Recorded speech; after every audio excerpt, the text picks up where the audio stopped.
Nelson Mandela merupakan salah satu tokoh perdamaian dunia yang sangat terkenal di Indonesia. Tepat hari ini, tanggal 18 Juli pada 1918 silam, pria dengan nama lengkap Nelson Rolihlahla Mandela dilahirkan di Mvezo, Afrika Selatan. Beliau menjadi salah satu tokoh dunia yang dekat dengan Indonesia karena sering memakai baju batik di setiap kesempatan. Selain dikenal sebagai tokoh perdamaian yang peduli dengan masalah kemanusiaan, Nelson Mandela juga pernah menjabat sebagai Presiden Afrika Selatan pada tahun-tahun 1994 sampai tahun 1999. Berkat kerja kerasnya dalam membangun perdamaian di dunia selama hidupnya, beliau menjadi salah satu peraih Nobel Perdamaian. Pria yang dikenal sangat humanis ini telah menjadi tokoh dunia yang menginspirasi banyak orang.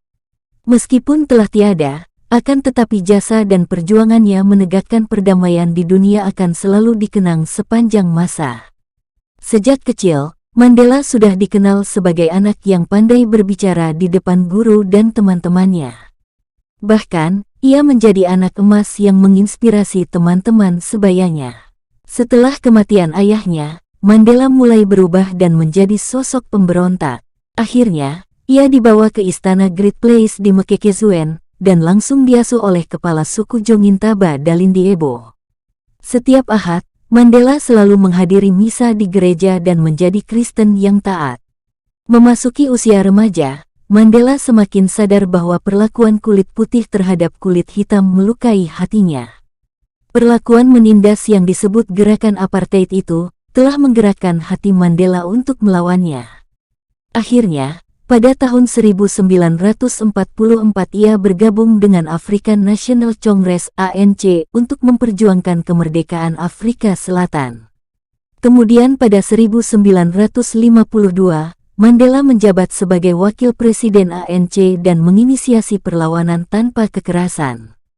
Selain itu, pada 1960, Mandela juga membantu mengorganisir cabang paramiliter ANC untuk terlibat perang gerilya melawan pemerintah minoritas kulit putih. Selama perjuangannya melawan pemerintah minoritas kulit putih, Mandela ditangkap dan diadili berulang kali. Pada tahun 1961, Mandela ditangkap atas tuduhan pengkhianatan namun dibebaskan setelah itu. Kemudian ditangkap lagi pada tahun 1962 karena meninggalkan negara secara ilegal. Dalam tuduhan ini, Mandela diadili dan dijatuhi hukuman penjara selama 5 tahun. Tidak hanya itu, Mandela kembali ditangkap dan dihukum bersama beberapa pemimpin ANC lainnya dan dijatuhi kurungan penjara seumur hidup. Berada di penjara tidak menyurutkan tekad Mandela untuk melanjutkan perjuangan yang telah dilakukan. Di dalam penjara, Mandela tetap menjadi simbolis sebagai gerakan anti-apartheid. Pada tahun 1989, F.W. de Klerk menjabat sebagai Presiden Afrika Selatan yang mulai mengubah dan membongkar politik apartheid. Dalam hal ini, de Klerk membuat beberapa kebijakan, seperti mencabut larangan ANC dan menangguhkan eksekusi. Selain itu, pada 1990 de Klerk juga memerintahkan untuk membebaskan Nelson Mandela. Sepanjang hidupnya, Nelson Mandela terus menentang sistem pemisahan ras atau apartheid yang diterapkan pemerintah Afrika Selatan. Selama bertahun-tahun, Mandela menghabiskan waktunya di penjara untuk memperjuangkan hak warga kulit hitam. Atas perjuangannya tersebut, akhirnya Mandela terpilih sebagai presiden kulit hitam pertama di Afrika Selatan pada 1994 hingga 1999. Selama menjabat menjadi presiden, Mandela tetap berfokus pada pemberantasan rasisme, kemiskinan, kesenjangan, penghapusan pengaruh apartheid, dan mendorong rekonsiliasi rasial.